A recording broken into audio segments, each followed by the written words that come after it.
नमस्कार दोस्तों। ईद बहुत अच्छे से मनाई गई। आप सभी ने देखा, कई हिंदू शामिल भी होंगे ईद में। भाईचारा में विश्वास रखते हैं ना, तो इसलिए पिछले महीने से कई उदाहरण निकलते आ रहे हैं। तो सेम यही चीज़ अब की बार रांची में पुलिस ने ड्रोन से पहले चेक करा कि भैया देखते हैं कि कहीं कोई दिक्कत वाला मामला तो नहीं है, घरों पे कोई छत पे पत्थर वत्थर तो नहीं है। तो ड्रोन से जब चेक किया तो 10 घरों पे पत्थर निकले। अब ये पत्थर इकट्ठे क्यों करे गए? मतलब हाँ, रैली आई भी नहीं है, कोई सॉन्ग कहीं कुछ भी नहीं, एडवांस में पत्थर जमा। ये कौन सी भावना आत हो गई? मतलब रामनवमी का समय आ रहा, डेट आ गई, तो यही भावना आत हो गई। इसमें भी दिक्कत हो गई। अब डेट नहीं आनी चाहिए, इसका मतलब है। ये जो वीडियो है lake road main road Hind पीढ़ी का है। अब बिहार के हाजीपुर की बात करी जाए तो यहाँ तो भैया अनुमति तक नहीं दी गई। अब क्या करें, और लोग की तरह पागल तो है नहीं जो पत्थर वत्थर चलाने लग जाए, स्टेशन पे पुलिस वालों को मारने लग जाए, डंडे से तोड़ने लग जाए। ऐसा तो ही नहीं करने वाले, ये सभी लोग जानते हैं। तो उन्होंने शांतिपूर्वक कपड़े उतार करके प्रदर्शन करा। हैदराबाद की बात करी जाए तो इसमें भी टी राजा जी को अनुमति ही नहीं गई शोभा यात्रा निकालने की। मतलब उनकी जो ईद आ रही है अच्छे से मनाओ, लेकिन तुम शोभा यात्रा नहीं निकाल सकते। इसी बीच में एक वीडियो सामने आया है कर्नाटक के बेंगलुरु का। गाड़ी में व्यक्ति बैठा है, जय श्री राम के नारे लगा रहा है, लेकिन इस बंदे को दिक्कत हो जाती है। कहता है कि यहाँ जय श्री राम नहीं, अल्लाह अकबर बोलो। जबरदस्ती किसी और के नारे खुलेआम बुलवाए जा रहे हैं, लेकिन कार्रवाई अभी तक कुछ नहीं। बंगाल की बात करी जाए तो ममता बनर्जी तो ऐसे लोग को खुले में सपोर्ट करती ही है। इसने खुले में चुनौती दे दी थी एक भाषण के दौरान 2-3 दिन पहले भाजपा का नाम लेते हुए कि रामनवमी पे दंगे होंगे, और यही चीज़ हुई भी। रामनवमी पे दंगे भी हुए और कुछ भाजपा के नेता भी उस समय मौजूद थे।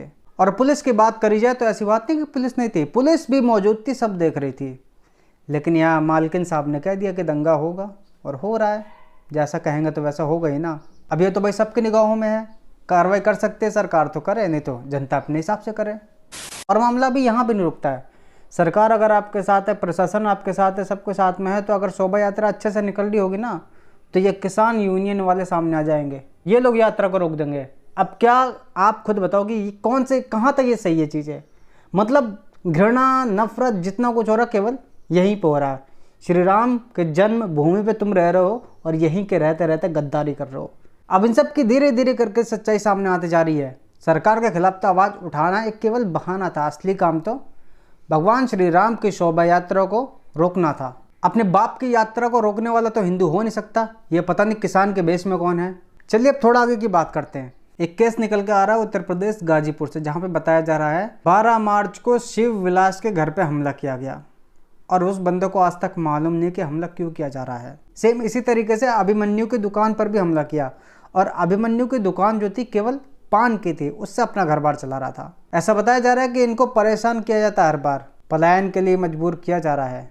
फिलहाल जो केस दर्ज है, आगे देखते हैं कि क्या कार्रवाई होती है। अब अगली जो खबर है लव जिहाद से रिलेटेड है।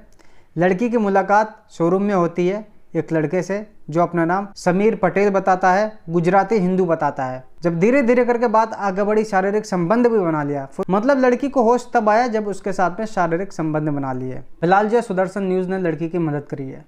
आप जो जानकारी आपको देने जा रहा हूँ उसको ध्यान से सुने। अभी तक जैसे कि आप जानते हैं, सुनते भी हैं, हर जगह देखा होगा आपने कि कानून से ऊपर कुछ नहीं। कानून जो अपना कार्रवाई करता है किसी को धर्म को देखकर नहीं करता है। कानून जो अपनी कार्रवाई करता है टाइम के हिसाब से करता है। मतलब कानून जो है कानून के हिसाब से चलता है, कुरान के हिसाब से नहीं। सेम यही चीज़ एनआईए के कोर्ट में हो रहा था। ठीक है, तो एनआईए के कोर्ट में कुछ कार्रवाई चल रही थी।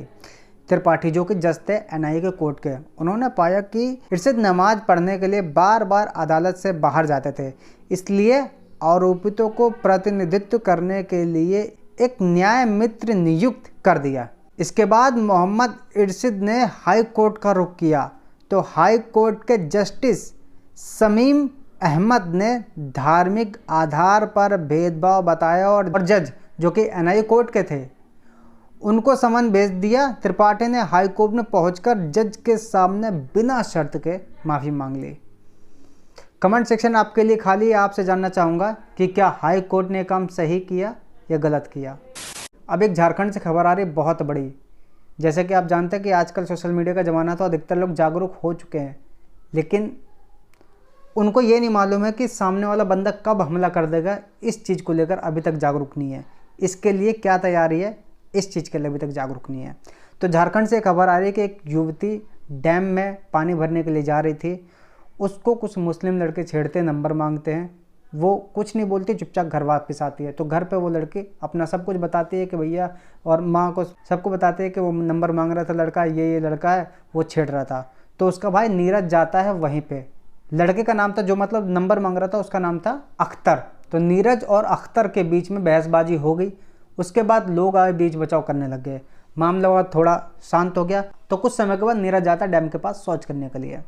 अब जब अख्तर से नीरज की बहसबाजी हो चुकी, तू मैं हो चुकी, तो अख्तर का तो भैया ईगो हर्ट हो गया कि मैंने तो इसकी बहन का नंबर मांगा था, इसने तो अपनी बहन का नंबर दिया नहीं, उल्टा मेरे से तू मैं और कर रहा। इसकी हिम्मत कैसे हो गई? तो उस चीज़ के लिए घात लगा पहले से ही अख्तर बैठा हुआ था, वो और उसके लोग। तो जैसे ही नीरज को देखता तो नीरज को घसीटते हुए सबसे पहले तो उसके सर पर रॉड मारता, फिर आगे पीछे पेट में हर एक जगह कई बार छुरे घोंपी जाते हैं। वो पूरा खून से लथपथ हो जाता है, हालत बहुत गंभीर। फिलहाल जो हॉस्पिटल में है। जो आरोपी के साथ में थे उनका नाम था, एक तो अख्तर अंसारी है, दूसरा है अरमान शहीद, वारिस अफजल और आसूफ अंसारी, ये लोग थे। फिलहाल जो है पुलिस ने 2 लोग को पकड़ा और बाकी फिलहाल गायब हैं, घर से मतलब फरार हैं। पुलिस का कहना है कि जल्दी उनको ही पकड़ लेंगे। तो मेरे हिसाब से इनको पकड़ने के बाद उम्र कैद से कम होने नहीं चाहिए, क्योंकि बंदा अगर वो ख़त्म हो जाता तो वो तो उसका भाई, उसकी माँ बचा नहीं पाती, ना उसको कोई वापस ले पाता। तो अभी कहा भी नहीं जाता है कि वो जीवित ही बचेगा। हॉस्पिटल में फिलहाल इलाज चल रहा है। एक ये केस है कि जहाँ पे अख्तर जैसे लोग नीरज को चाकुओं से मारते हैं, हमला करते हैं। अब जो केस बताने जा रहा हूँ, इसको सुनकर और आपका दिमाग खराब हो जाएगा कि सच में पूरे पागल हो चुके हैं लोग। इनको समझ नहीं आ रहा कि कौन अपने हैं कौन पराए हैं, अपने ही लोग पे हमला किया जा रहा है। हालांकि मैं तो ये नहीं कहूँगा कि ये अपने ही लोग हैं, मैं तो इनको हिंदू मानता ही नहीं हूँ।